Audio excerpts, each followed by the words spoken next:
On the book of Amos, chapter 7, we done from verse 10 all the way to verse 17. And the thing that jumped out at me the most is the beginning. The beginning is the priest talking to the prophet Amos. And the priest is going to tell the king what Amos prophesied against him.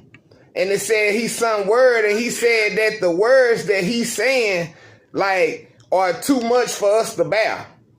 And then it said he was speaking it against the house of Israel, and he was speaking it where everybody can hear it.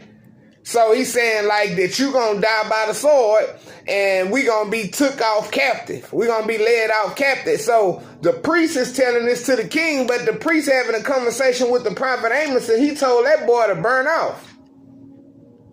He told him to leave and go somewhere else and prophesy, because we don't want to hear that over here.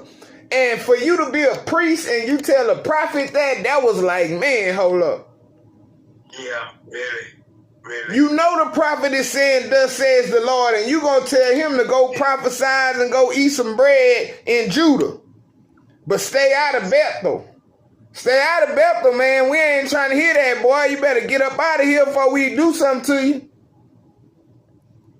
He said, this is the king's quarters. This is the king's sanctuary. He didn't say God's sanctuary. This is the priest talking to the prophet. He said, go away, you seer. You bringing that foolishness over here where the king run the show over here, man. We don't want to hear that. We straight. We doing good already, so we don't want to hear that. We can't bear that. So then Amos had to explain to him, boy, I'm going to tell you what thus says the Lord regardless. And the reason I'm going to tell you what thus says the Lord regardless is because I didn't have to get brought over here. Amos said, I was just tending to the herd, tending to the flock. Then he said, and I was messing with the fruit trees of the sycamore. That's all I was doing. I was chilling.